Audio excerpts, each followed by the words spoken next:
पूर्णम मोक्षमार्गस्य नेतारं भेत्तारं कर्मभूभृतां ज्ञातारं विश्वतत्त्वानां वन्दे तद्गुणलब्धये।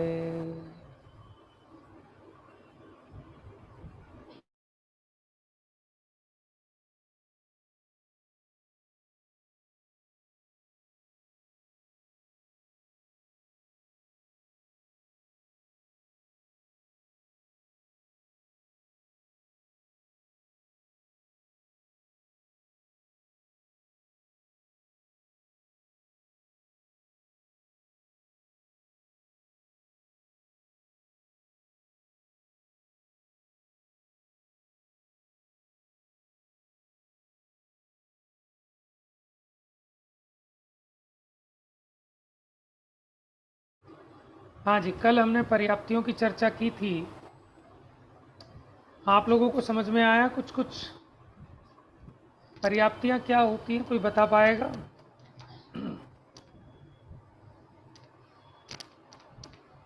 अपनी भाषा में बता सकते हैं आप, जैसा आपको समझ में आया हो। मतलब जन्म लेने के लिए, किसी भी पर्याय को प्राप्त करने के लिए पर्याप्तियां अगर पूरी होंगी तो वो पर्याप्तक अवस्था कहलाती है। ठीक है, पर्याप्ति क्या चीज़ है? आपने कहा ना पर्याप्तियाँ अगर पूरी होंगी तो पर्याप्तक सारी होगा। वो जो 6 वर्गणाएं हैं, वो आहार, इंद्रिय, वो सब पूरी होना, खल, भाषा, मन, इन सब की जीव प्राप्ति की की जीव योग्यता होना। की जीव की ऐसी शक्ति कि जिसके द्वारा वो बाहर की पुद्गल वर्गणाओं को ग्रहण करके आहार, शरीर, इंद्रिय, भाषा, मन, श्वासोच्छ्वास आदि रूप परिणमित करा सके, ऐसी शक्ति की प्राप्ति होना, ऐसी शक्ति की पूर्णता होना, उसका नाम पर्याप्ति है। ये 6 प्रकार की होती हैं: आहार, शरीर, इंद्रिय, फिर श्वासोच्छ्वास, भाषा और मन। एक इंद्रिय की कितनी पर्याप्तियां बताई थी? 4। एक इंद्रिय की 4।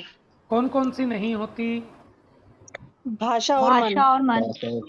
क्यों नहीं होती एक इंद्रिय को भाषा पर्याप्ति और मन पर्याप्ति?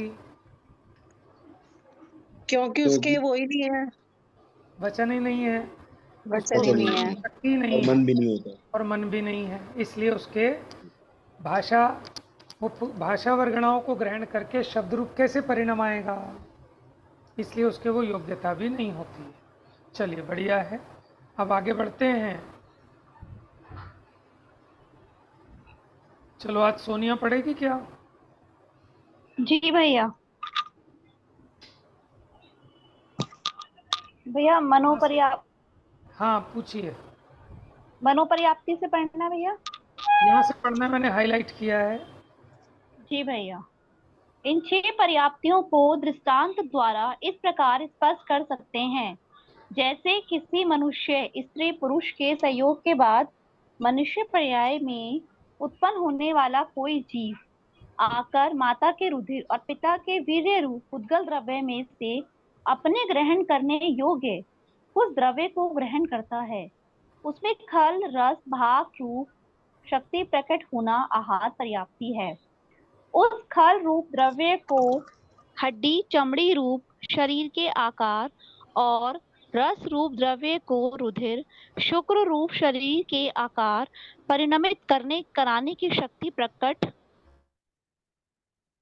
भैया स्क्रॉल डाउन कर दीजिए। शक्ति प्रकट होना शरीर पर्याप्ति है। उस शरीर में इंद्रिय के आकार प्रकट करने की शक्ति इंद्रिय पर्याप्ति है। उस इंद्रिय में शरीर में अंदर ग्रहण करने रूप निश्वास और बाहर निकालने रूप उश्वास में श्वासोवास की शक्ति प्रकट होना श्वासोवास पर्याप्ति है।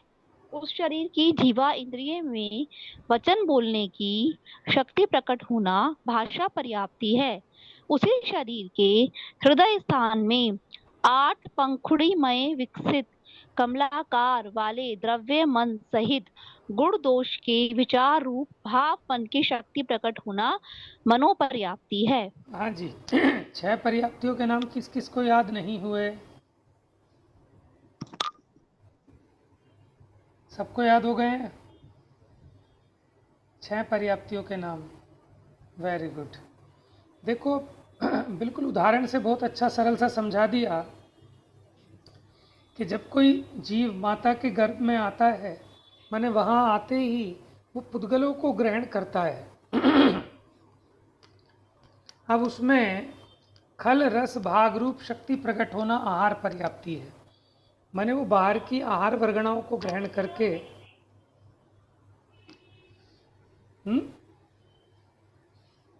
बाहर की आहार वर्गणाओं को ग्रहण करके कुछ को खल रूप कुछ को रस रूप परिणमाने की शक्ति वो आहार पर्याप्ति है। अब उसमें जो खल भाग है उसको हड्डी चमड़ी ऐसे जो ठोस अवयव हैं शरीर के उन रूप परिणमाने की, और जो रस भाग है उसको रुधिर आदि रूप शरीर में जो धातुई लिक्विड हैं उन रूप परिणमान कराने की शक्ति उसका प्रकट होना वो शरीर पर्याप्ति है, क्योंकि उससे शरीर की रचना होगी।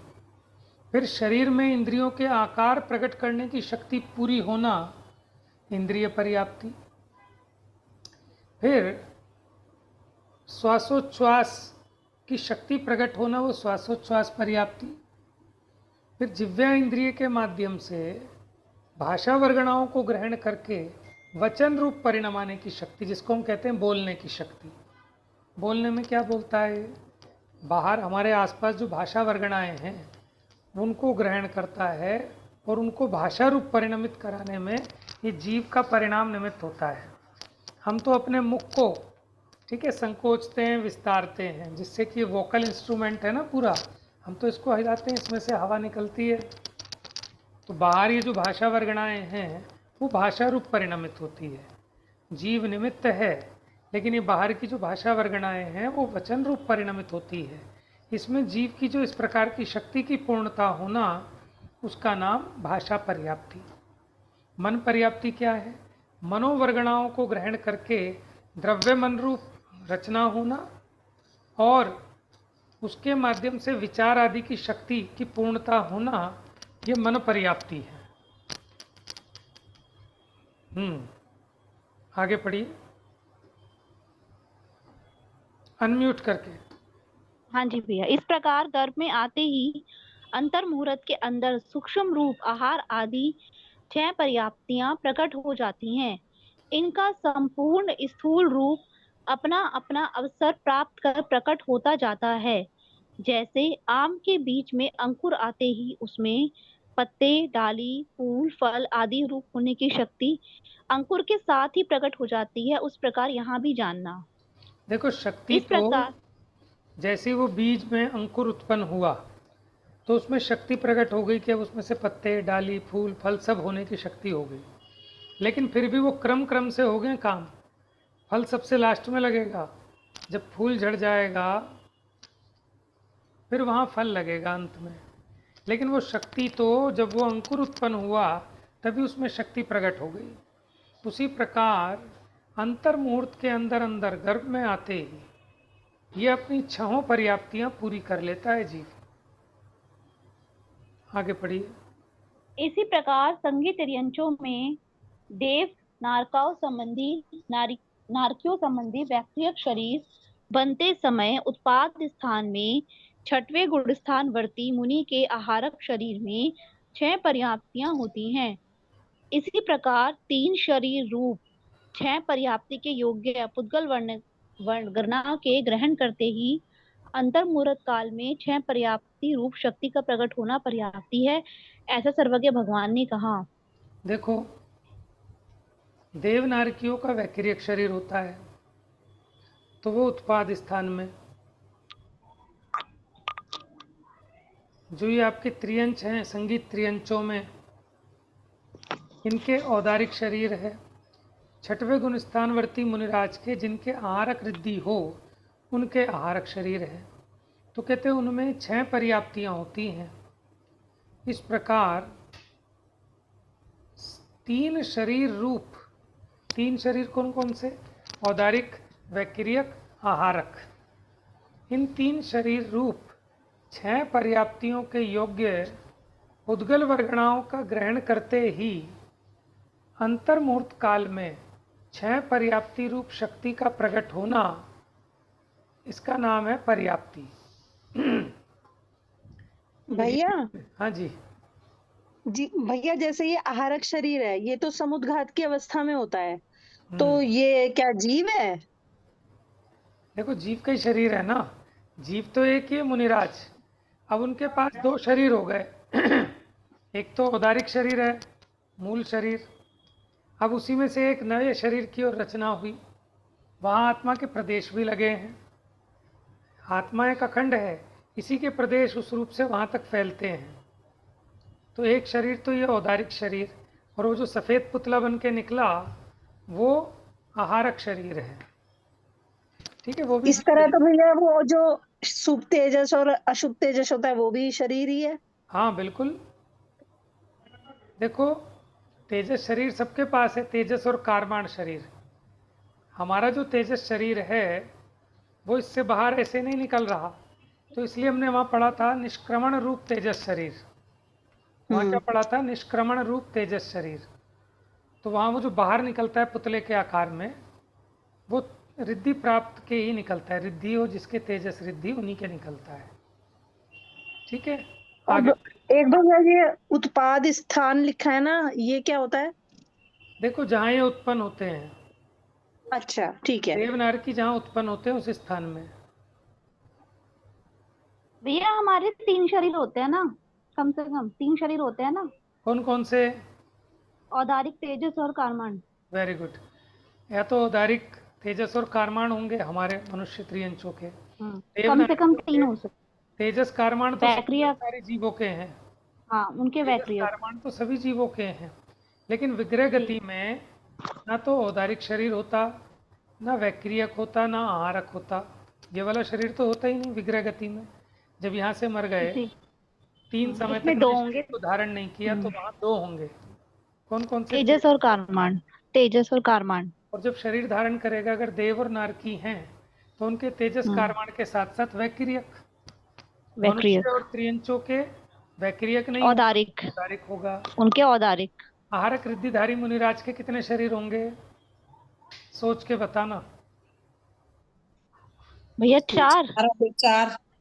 4 औदारिक, होंगे। आहारक, तेजस और वेरी गुड। कारमान। उनके औदारिक भी होगा, आहारक भी होगा। ठीक है, चलिए आगे ठीक। पढ़िए। अपने अपने योग्य एक इनमें से एक इंद्रिय जीव भाषा और मन से रहित अन्य 4 पर्याप्तियों के योग्य ही पुद्गलों को ग्रहण करता है। विकलत्रय और असंगी पंचेंद्रिय मन बिना अन्य 5 के योग्य पुद्गलों को ग्रहण करता है। संगी पंचेंद्रिय 6 के योग्य पुद्गलों को ग्रहण करता है। इतनी बात समझ में आ अपने गई आपको? देखो, एक इंद्रिय के तो 4 पर्याप्तियां होती हैं, क्योंकि उसके भाषा भी नहीं और मन भी नहीं।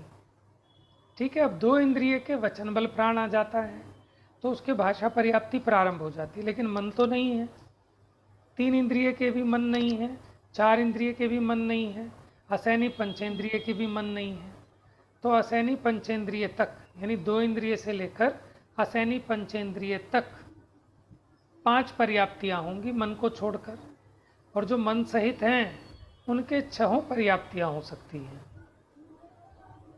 अब आगे। अपने अपने योग्य समस्त पर्याप्तियों का प्रारंभ शरीर नामक नाम तंत्र का उदय होते ही पहले समय में युगपत हो जाता है, परंतु निष्ठापन रूप पूर्णता अनुक्रम से पृथक पृथक अंतर मुहूर्त में होती है। सभी की पूर्णता का काल मिलकर भी अंतर मुहूर्त है। इनमें से सबसे कम काल आहार पर्याप्ति का है, उसमें संख्यात गुणा शरीर पर्याप्ति का, उससे संख्यात गुणा इंद्रिया, उससे संख्यात गुणा श्वासोवास, उससे संख्यात गुणा भाषा और उससे संख्यात गुणा मनोपर्याप्ति का काल है। सभी का मिलकर अंतर मुहूर्त मात्र ही है। देखो, जैसे ये जीव माने विग्रह गति से जहाँ इसने जन्म लेना है, जैसे वहाँ जाकर जन्मता है, तो वहाँ इसके शरीर नामक नामकर्म का उदय होते ही अब ये अपनी पर्याप्तियों का प्रारंभ कर देता है। अभी पर्याप्तियां पूरी नहीं हुई, लेकिन अगर जिसको 6 पर्याप्तियां होनी है, जिसको 4 पर्याप्तियां होनी है, वो 4 पर्याप्तियों का प्रारंभ करता है। अगर एक इंद्रिय है तो वो 4 पर्याप्तियों का प्रारंभ कर देता है। सैनी पंचेंद्रिय 6 पर्याप्तियों का प्रारंभ कर देता है। तो प्रारंभ तो एक समय में हो जाती है 6 की 6, लेकिन पूर्णता क्रम क्रम से होती है। पहले आहार पर्याप्ति पूरी होगी एक अंतर्मुहूर्त काल में, ठीक है। फिर उसके बाद उससे संख्यात गुना अधिक बड़ा अंतर्मुहूर्त काल लगेगा दूसरे नंबर की शरीर पर्याप्ति पूरी होने में। फिर उससे संख्यात गुना अधिक काल लगेगा इंद्रिय पर्याप्ति होने में। फिर उससे असंख्यात संख्यात गुना काल अधिक आहार शरीर इंद्रिय भाषा, श्वासोच्छ्वास। फिर श्वासोच्छ्वास के बाद भाषा, फिर भाषा के बाद मन पर्याप्ति। यानी पहली पर्याप्ति से दूसरी पर्याप्ति का काल संख्यात गुना बड़ा है, लेकिन है अंतर्मुहूर्त। यानी हर एक का काल अंतर्मुहूर्त अंतर्मुहूर्त अंतर्मुहूर्त है, और इन 6 के 6 का टोटल मिलाकर भी अंतर्मुहूर्त है, क्योंकि अंतर्मुहूर्त अनेक प्रकार के होते हैं, ठीक है। असंख्यात प्रकार के अंतर्मुहूर्त होते हैं। तो 6 की 6 पर्याप्तियाँ प्रारंभ हुई और क्रम क्रम से पूरी हुई। पहले आहार पर्याप्ति, फिर शरीर, फिर इंद्रिय, फिर श्वासोच्छ्वास, फिर भाषा और मन।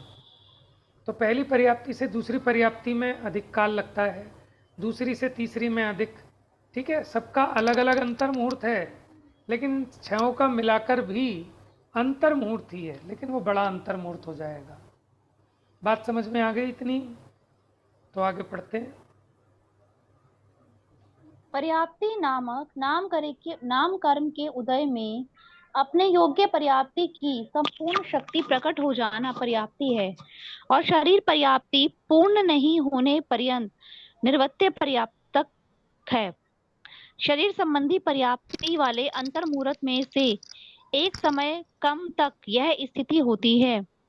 निवृत्ति निर्माण रचना अपर्याप्त अपूर्ण अथवा निर्माण की अपेक्षा अपूर्णता होना निर्वृत्य पर्याप्तक है। जी, अब इसको समझ लो, नया शब्द है।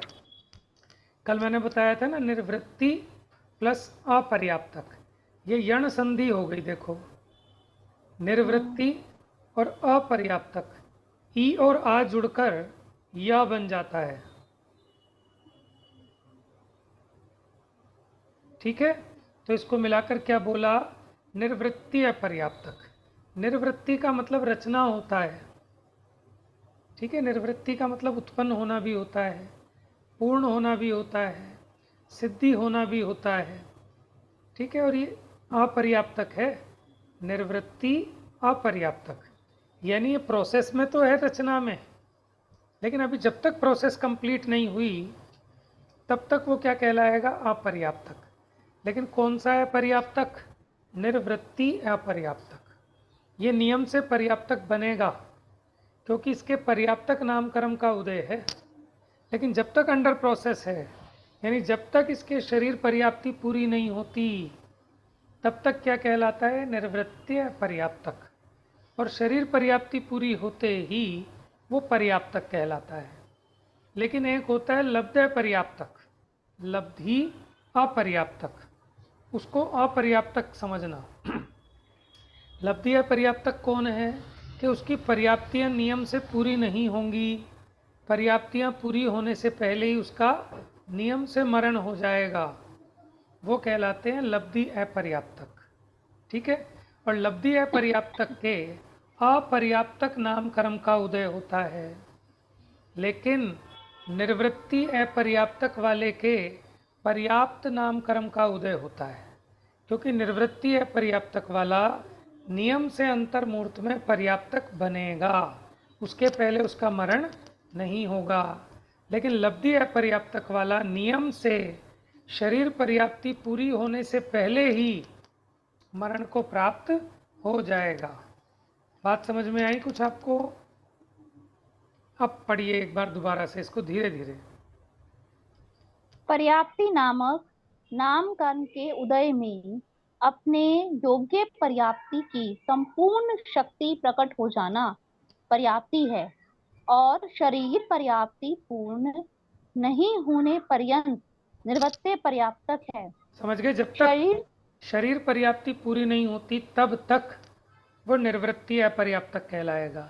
इट मीन्स शरीर पर्याप्ति कंप्लीट होते ही, अभी बाकी चल रही हैं, लेकिन फिर भी अगर शरीर पर्याप्ति पूरी हो गई तब वो क्या कहलाएगा?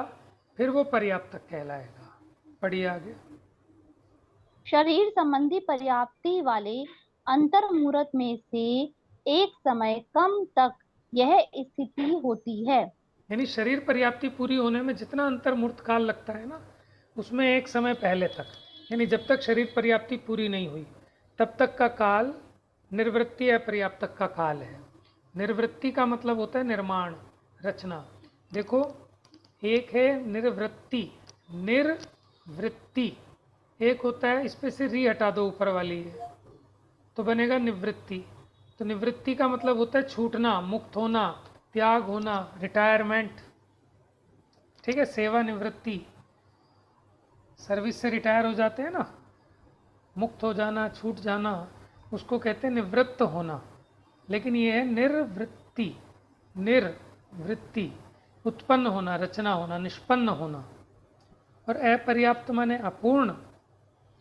तो निर्वृत्ति की अपेक्षा अपूर्णता, निर्माण की अपेक्षा अपूर्णता, उसका नाम है निर्वृत्ति अपर्याप्तक।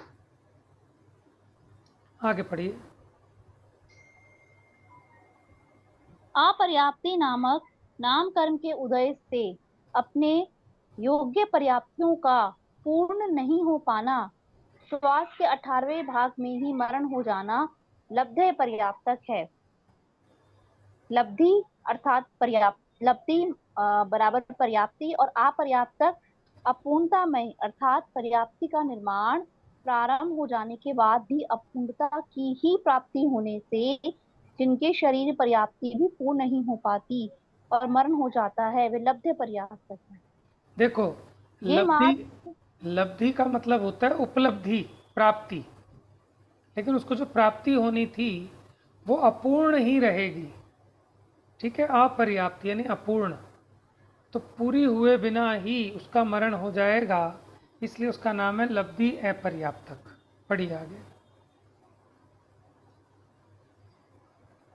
ये मात्र सम्मूर्छन, त्रियंच और मनुष्य ही होते हैं। अन्य गर्भज, कर्म भूमि, भोग भूमि, कुभोग भूमि, मलेच्छ खंड के मनुष्य, त्रियंच, देवनारकी लब्धे पर्याप्तक नहीं होते। इन सब में पर्याप्तक और निर्वृत्त पर्याप्तक ही होते हैं। देखिए, 3 प्रकार के जन्म की अपेक्षा सम्मूर्छन जन्म वाले, गर्भज और उपपाद जन्म वाले। तो उपपाद जन्म वाले तो देव और नारकी हैं, जिनका उपपाद शैया पर जन्म होता है। समझे? वो ऐसे एकदम उठते हैं जैसे कि बेड पर से कोई उठे, सोकर उठाओ, 16 साल के युवान अवस्था में, ऐसे देवों के यहाँ उपपाद शैया है। नरकों में बिल हैं, जिन बिल में से निकलते हैं, जैसे मधुमक्खी का छत्ता होता है ना, उसमें से ऐसे निकलते हैं, तो ऐसे उसमें से उत्पन्न होते हैं, वो उनके उत्पाद स्थान कहलाते हैं बिल, नारकियों के। अब यहाँ क्या कह रहे हैं, ये मात्र माने जो लब्धि पर्याप्तक हैं, ये मात्र कहाँ होते हैं? सम्मूर्छन त्रियंच और सम्मूर्छन मनुष्य लब्धि पर्याप्तक होते हैं। कैसे? देखो, जन्म की अपेक्षा एक तो सम्मूर्छन। सम्मूर्छन जन्म कौन होता है? कि वो माता पिता के निमित्त से उत्पन्न नहीं होते, आसपास से वातावरण में से पुद्गल ग्रहण करके, पुद्गलों का ग्रहण करके उनकी रचना हो जाती है शरीर की, लेकिन उनका शरीर सूक्ष्म होता है। ठीक है, हाँ, कईयों का बहुत स्थूल भी होता है। देखो, असैनी पंचेंद्रिय तक, क्या कह रहे हैं? असैनी पंचेंद्रिय तक सभी जीव सम्मूर्छन जन्म वाले हैं। क्या कहा? असैनी पंचेंद्रिय तक, सही है ना? ये 4 इंद्रिय तक है।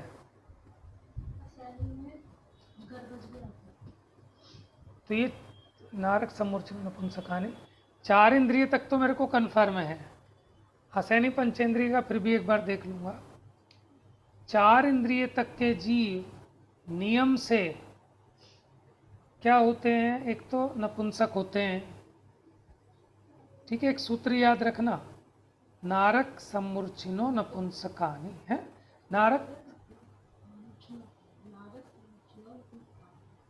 नारक और सम्मूर्छन जन्म वाले नपुंसक होते हैं।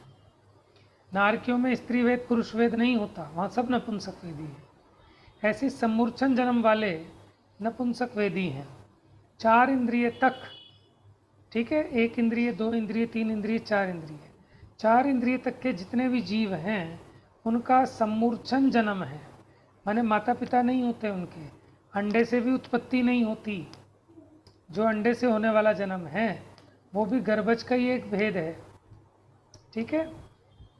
तो 4 इंद्रिय तक के सभी जीव सम्मूर्छन जन्म वाले हैं, लेकिन आंखों से दिखाई देते हैं, जैसे चींटी, भौरा, ठीक है ना, ये तो आंखों से दिखाई देते हैं। तो ऐसा नहीं है कि सम्मूर्छन जन्म वाले दिखाई नहीं देंगे, आंखों से दिखाई देते हैं। लेकिन सम्मूर्छन जन्म वाले दोनों तरह के हो सकते हैं, पर्याप्तक भी और अपर्याप्तक भी। लेकिन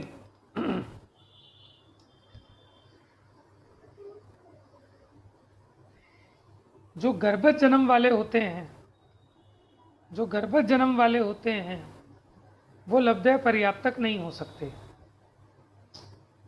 गर्भज जन्म वाले लब्धय पर्याप्तक नहीं हो सकते, माने माँ के गर्भ में कोई जीव आया तो ऐसा नहीं है कि वो पर्याप्तियाँ पूरी करने से पहले मर जाएगा, वो नियम से पर्याप्तियाँ पूरी करके मरेगा। समझ में आया? भैया हम्म। जैसे गर्भ में कोई जीव आया तो हमें तो थोड़े टाइम बाद ही पता चलता है, फर्स्ट मान लो लगभग 1 महीने बाद ही पता चलता है। बिल्कुल ठीक है। और फिर उसके बाद जैसे कह देते हैं भाई किसी का मिसकैरेज हो गया पहले ही महीने में, ऐसे कह देते हैं भाई 5-7 दिन ऊपर हुए मिसकैरेज हो गया, तो वो भी पूरा होता है बच्चा, मतलब पूरा संघी पंचेंद्रिय होता है, बिल्कुल पर्याप्तियाँ संघी भी पूरी, होता है। बराबर पूरी पर्याप्तियाँ हो जाती हैं, उसके मन की भी रचना हो जाती है 1 महीने में ही, मतलब पहले मंथ में ही। बिल्कुल अंतर मुहूर्त में ही पर्याप्तियाँ पूरी हो गई, और जैसे ही पर्याप्तियाँ पूरी हो गई वो पूरा प्रोसेस चालू हो जाता है। वो प्रकट होने में भले ही आपको टाइम लगे, अल्ट्रासाउंड कराएंगे तो 1 महीने में अल्ट्रासाउंड में हो सकता है आपको ना दिखे उसके अंग प्रत्यंग, लेकिन उनकी प्रोसेस और रचना चालू हो जाती है। पर्याप्तियाँ पूरी हो गई, उसकी हिंसा में पूरा सैनी पंचेंद्रिय पर्याप्तक जीव के घात के बराबर पाप है। समझ में आया? एक अंतर मुहूर्त बाद भी। अच्छा जी। जैसे कई लेडीज मैंने ऐसे सुना है कि भाई अरे अभी तो 5-7 दिन ऊपर हुए हैं, दवाई ववाई खा लेती हैं तो पूरा पाप है। पूरा पाप है, पूरा पता नहीं है ना। बिल्कुल बिल्कुल। अच्छा, कि सैनी पंचेंद्रिय पर्याप्तक हो गया वो, एक इंद्रिय के भैया घात से। लेकिन जैसे जैसे भैया कई बार ऐसे डॉक्टर ऐसे कहते हैं इसका तो हर्ट नहीं बना, ये नहीं बना, वो नहीं बना, तो जैसे वो लब्धे पर ही आप तक हो जाएगा क्या फिर? नहीं नहीं नहीं नहीं, वो पूरा पर्याप्तक है। डॉक्टर जो कह रहे हैं हर्ट नहीं बना, ये नहीं बना, वो नहीं बना, वो तो अपने स्थूल दृष्टि से देख रहे हैं, वो तो अल्ट्रासाउंड से देख के बता रहे हैं। हाँ लेकिन सर्वज्ञ के हिसाब से देखें, ठीक है ना, सूक्ष्म ज्ञान तो नहीं है ना उनके पास, लेकिन उनके सारी पर्याप्तियाँ पूरी हो गई हैं। हाँ, ये हो सकता है जैसे कोई बच्चा होता है जिसका कान नहीं होता, लेकिन उसके है तो सैनी पंचेंद्रिय ही ना। कई बार बच्चे पैदा होते हैं तो भी डिफेक्टिव हैं, किसी का हृदय छोटा है, किसी का कुछ है, वो एक अलग बात है, वो शारीरिक डिफेक्ट है, ठीक है। ऐसा थोड़ी यहाँ पे कोई लंगड़ा आदमी है उसको मारोगे तो कम हिंसा होगी, और पैर वाले को मारोगे तो ज़्यादा हिंसा होगी। हिंसा तो पूरा सैनी पंचेंद्रिय बराबर बुद्धि है उसको। तो भैया ऐसे जो तो 5-7 भैया दिन जैसे नहीं, वो तो कह देते हैं कि हर्ट नहीं बना, जैसे कोई केस में होता है तो उसका तो अबॉर्शन करा दो, तो भैया फिर वो तो गलत हो वो तो गया भैया या? नामकर्म की प्रकृति का उदय है ना, कि ऐसी प्रकृति का हाँ उदय, इस वजह से हार्ट नहीं बना या हाँ, पैर नहीं बना, पर आप प्राप्तियां तो पूरी कही हाँ, जाएंगी। ये तो जो डॉक्टर ऐसा कह रहे हैं ना, वो तो अपने जो उनका जो देखने का प्रोसीजर है वो उसके हिसाब से कह रहे हैं। माने 2 महीने में 3 महीने में जो उन्हें हर्ट दिखाई देना चाहिए वो नहीं बना, तो वो उनके नामकर्म का उदय इस प्रकार का है। आयु थोड़ी लेके आया हो, ऐसा भी हो सकता है, ठीक है ना। अच्छा और अब ये देखो, ये चीज़ है ना, इसमें हमें भी लापरवाही नहीं बरतनी चाहिए। इसमें बहुत बड़ी जो गड़बड़ी होती है, इसमें माँ की अनभिज्ञता, अज्ञानता बहुत बड़ा रोल करती है। है ना, अपना खान पान, चलना फिरना, इन सब चीज़ों का। तो बहुत सावधानी की ज़रूरत है। इसीलिए कहते हैं दया दया सब कोई कहे, दया ना जाने कोई, जीव स्थान जाने बिना दया कहाँ से होए। आपको पता ही नहीं है जीव के बारे में, कहाँ कहाँ जीव हैं, कैसे जीव हैं, कितने जीव हैं। अभी मैंने एक जैन मंदिर में देखा, 28वें अष्टानी का पर्व में रात के समय 9-10 बजे जब सब चले गए तो वो पाइप लगा के बोरिंग में, और पाइप से धुलाई कर रहा है सारी दबा के, बुढ़िया, कोई कहने वाला नहीं है उसको। उस बेचारे को पता ही नहीं है कि मैं कितनी हिंसा कर रहा हूँ। हम तो कहते हैं पाइप लगा के दिन में भी धुलाई नहीं करनी चाहिए, क्योंकि आप उसमें देख ही नहीं पाओगे, स्थूल जीव भी और सूक्ष्म जीव तो वैसे ही नहीं दिखते। तो ये हमारे यहाँ तो रात को फुल झाड़ू लगाने की भी मनाही है। क्यों? कि आप रात्रि में जीवों की उत्पत्ति विशेष होती है, तो रात्रि में फुल झाड़ू भी नहीं लगानी चाहिए। लेकिन जो जीव दिन में भी सफाई कर रहे हैं लेकिन पहले झाड़ू नहीं लगाते, सीधा पानी बहा दिया, चलो पानी भी नहीं बहा, पोछा लगा दिया, तो कितने सारे सूक्ष्म जीवों का घात हो जाता है, उसको पता ही नहीं है। समझ में आया? इसलिए करणान योग के द्वारा जीवों के स्थान जानने पर ये जीव को समझ में आती है बारीकी, कि हमें लगता है कि कोई हिंसा नहीं हुई, महाहिंसा होती है। भैया हाँ जी। अभी मेरे जानने में रिसेंटली ही आया है, किसी ने मतलब ऐसे कभी 5-7 दिन ही तो ऊपर हुए, दवाई खा लो कुछ नहीं होता, हाँ, तो मतलब उस बच्चे को पूरा दर्द हुआ होगा, पूरा बच्चा था मतलब वो। देखो दर्द तो ऐसा है, उसके पूरा सैनी पंचेंद्रिय पना हो गया है, ठीक है। सैनी पंचेंद्रिय पना होने पर भी उसके वहाँ थोड़ी सी गाफिलपना रहता होगा, जैसे यहाँ बच्चा नींद में रहता है ना थोड़ा, उस प्रकार से वो तो एक अलग बात है, उसके उस संबंधी निद्रा कर्म का या उस तरह का उदय है। तो उस तरह से आप माइन्यूटली देखेंगे तो एक बच्चा जिसने जन्म दे दिया, अब उसको मारा तो उसको कष्ट ज़्यादा होगा।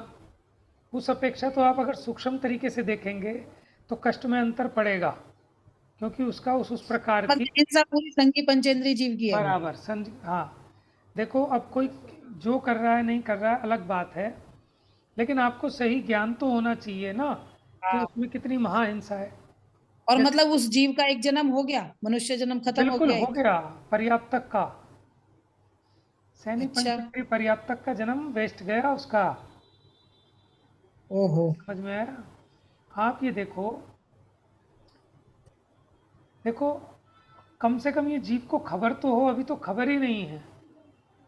सबसे बड़ी बात है अपनी गलती को गलती माने, तो माने डॉक्टर ने कह दिया कि साहब ये बच्चा तो बचेगा नहीं, तो माँ की भी जान को खतरा है और बच्चा तो बचना ही नहीं है।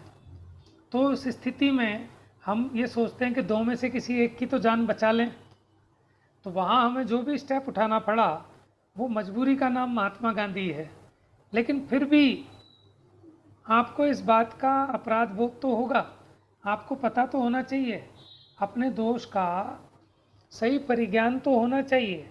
लेकिन ये क्या करता है, अपने दोष को दोष मानता नहीं और कहता है कि सब कुछ नहीं हुआ, कुछ नहीं हुआ, अभी तो महीना ही हुआ था, अभी तो 15 ही दिन थे, अभी तो ये था वो था।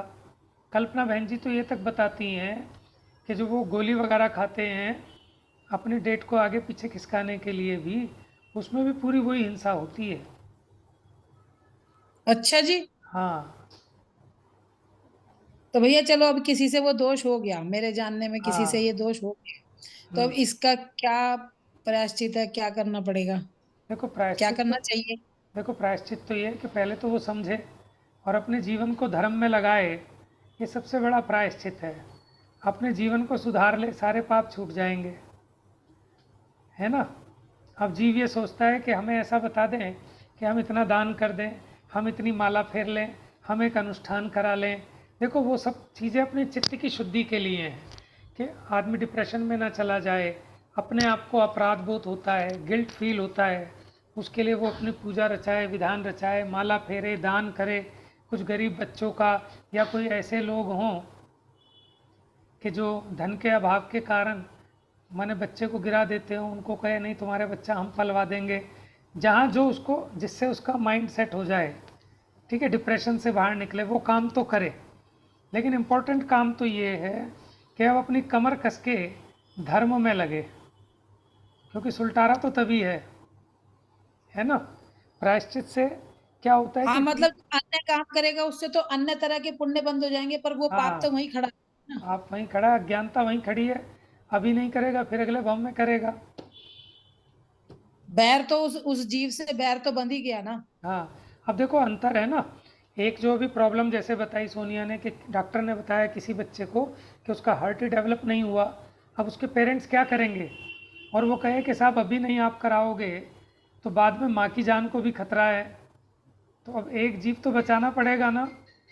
तो वहाँ जो आपने डिसीजन लिया वो मजबूरी की बात थी, वहाँ उसको खेद भी होगा, ठीक है ना, और उसको उतना तीव्र पाप बंद नहीं होगा, और एक अज्ञानता में इसमें कोई पाप नहीं बनता, कुछ नहीं हुआ, तो उसकी कैसी, हाँ, तो उसमें परिस्थिति अलग है। कल्पना बहन तो इस बारे में बहुत बहुत सख्त हैं, वो तो बहुत बारीकी से इसका निरूपण करती है इन बातों का, तो इसलिए कम से कम हमें जानना चाहिए। ठीक है, आज का समय हो गया है, अब बाकी चर्चा इसके आगे की कर लेंगे। ये लब्ध पर्याप्तक कौन कौन होते हैं? जा वाणी के ज्ञान से सूझे लोकालोक, सो वाणी मस्तक नमो सदा देते हूँ धोख। उठा लो ना।